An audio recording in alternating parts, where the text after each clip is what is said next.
We continue with the things that should be the principal concerns of proficients.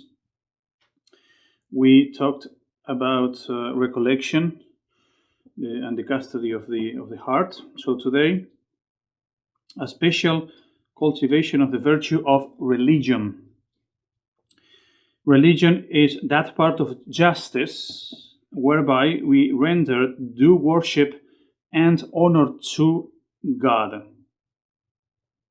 So part of justice, so something that is due to God, and by this virtue we give something that belongs to Him by nature. The first principle and ruler of all things. So God is the ruler of the world, and He has the word dominus from dominion. So He has domination over the whole universe, obviously. So by this virtue we give to Him what is due to Him as the author of our being. The principal acts of religion are, according to St. Thomas, devotion. So devotion here in the not merely devotional practices, but devotion as giving yourself, you may say, to God, as offering your life, what you do, the things that belong to you, and even your interior affections, thoughts, and your readiness to do the will of God at all times. So that's true devotion, to be ready to accomplish God's will. Prayer, so another act of religion. Adoration, sacrifice, interior oblation, vow, so when you make a vow, oath, adjuring in the name of God.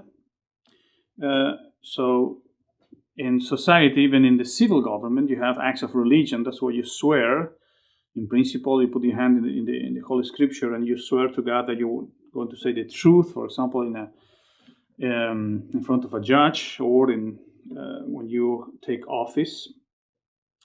So all of those things are acts of religion, and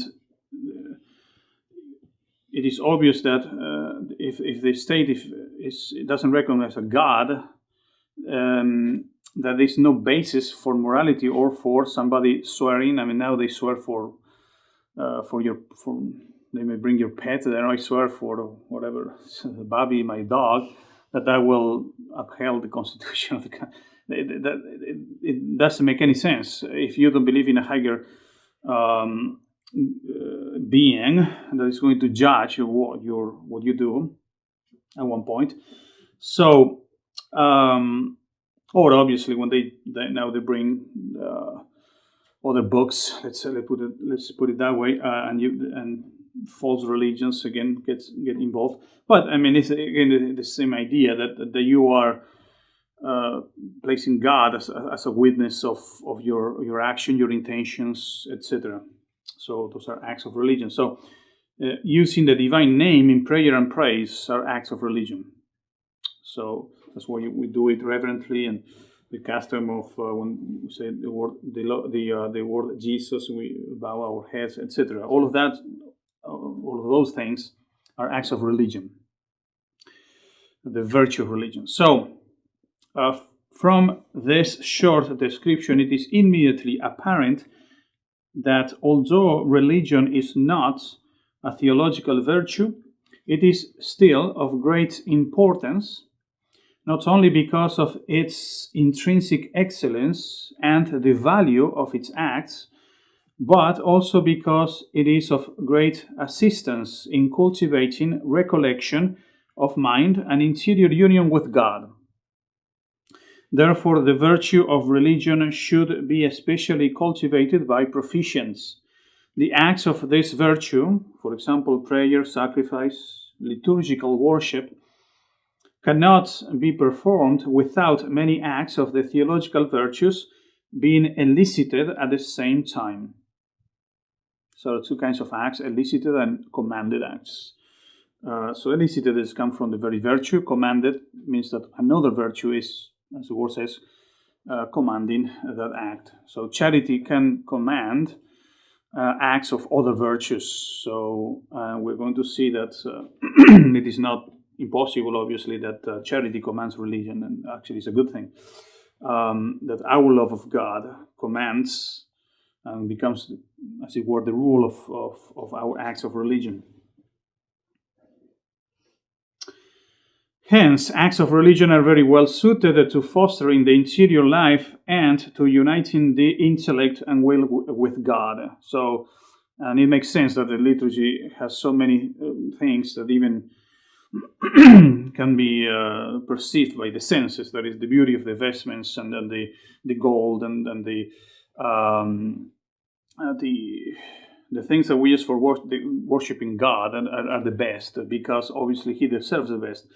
And that it tells us, because all our knowledge begins with the senses, that what we are doing is something important, and that we have to pay attention, and then we have to, especially during the Mass, we give our external, you may say, attention, and interior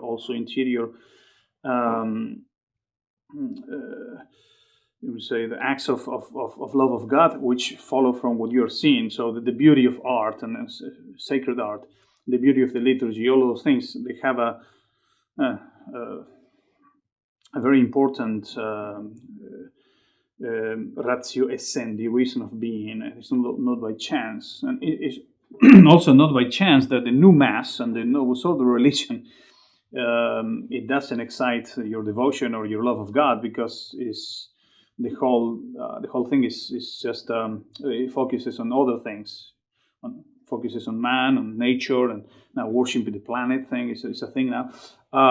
So yes, you're not going to be thinking holy thoughts in a Novus Ordo church, or in a Novus Ordo worship.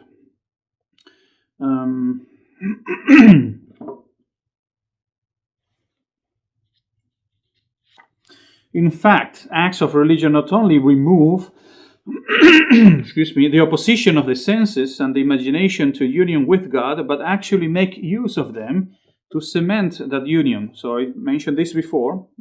Everything that is not God is either a means to God or an obstacle. So what all of the things that I mentioned in the liturgy and sacred art and architecture, etc., is just to use matter and to use things which are visible, to elevate the intellect, you see, and to move the will, to make those acts of adoration and love of God. So here this virtue is going to make to turn the things which are visible, instead of being obstacles to God, to union with God, just a means to Him. Again, the exercise of this virtue greatly assists recollection of mind and custody of the heart, since it keeps before us our true relationship to God, insofar as it marks out the relations of the creature to the Creator, and imbues our whole lives with reverence for His supreme majesty. For although charity makes us friends of God, and our adoption and elevation by grace makes us His sons, yet we always remain His servants, because we are creatures. So we depend on God for everything. And we have to manifest that dependence by acts of religion.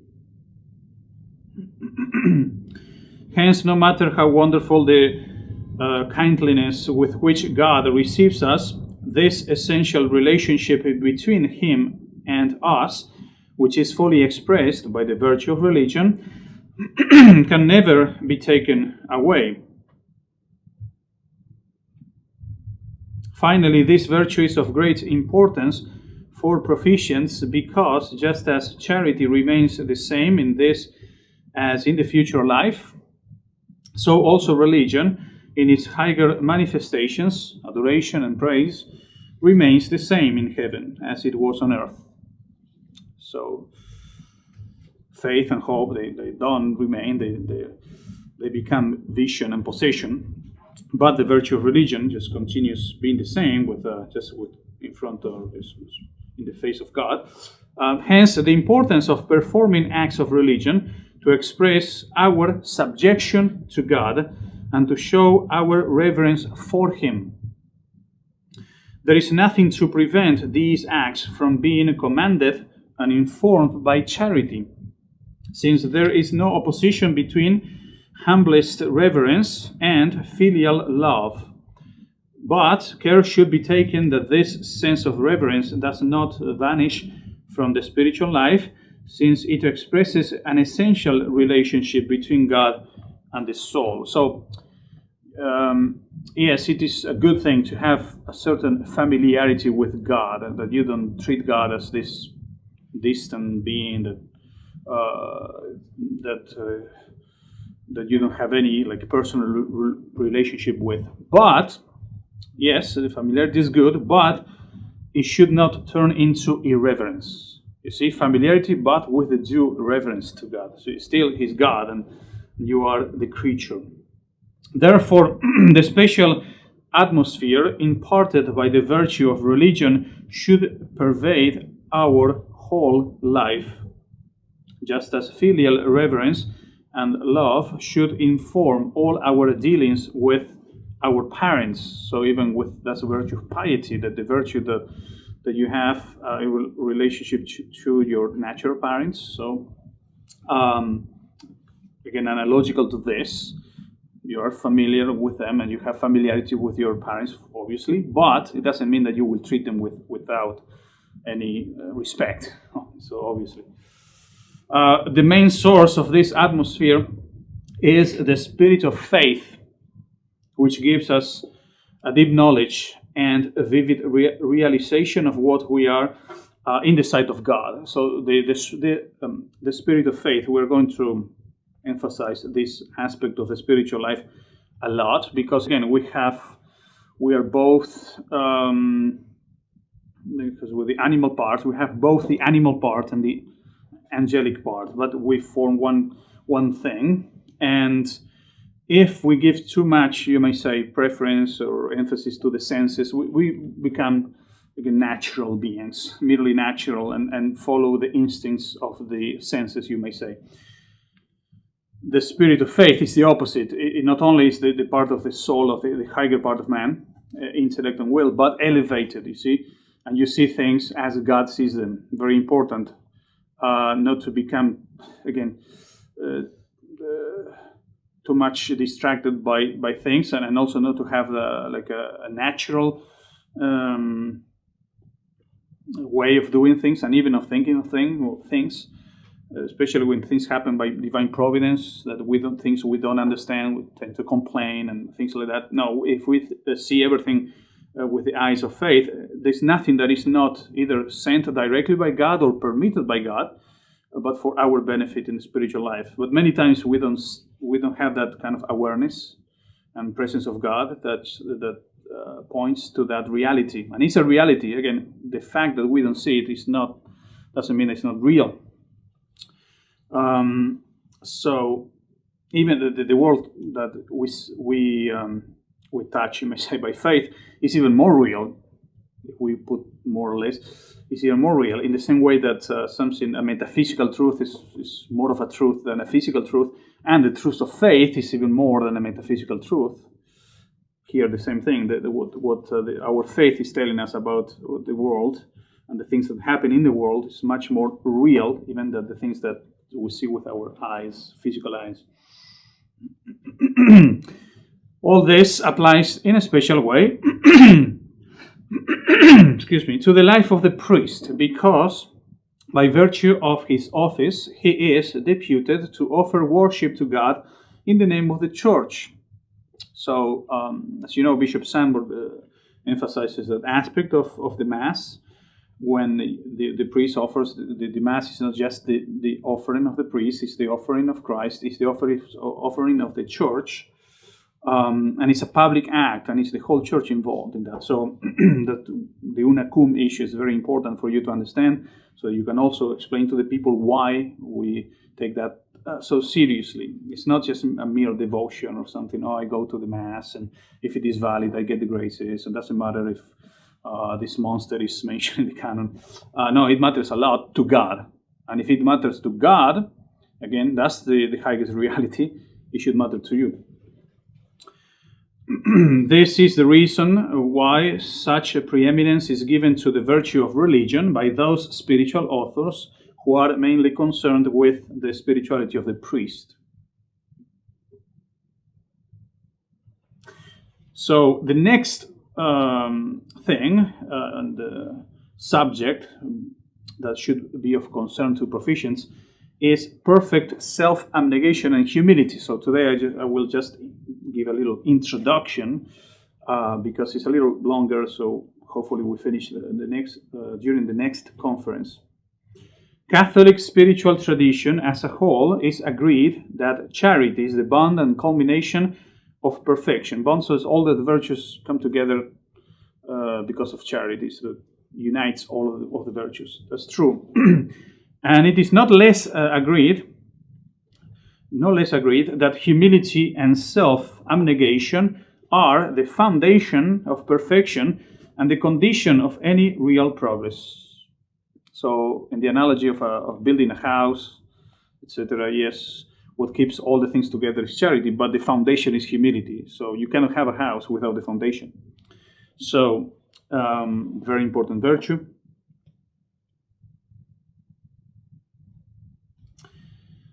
Thus, Cassian, it says in the Institutes, it is plain to see then that no advance in perfection and purity of life can be made except through real humility.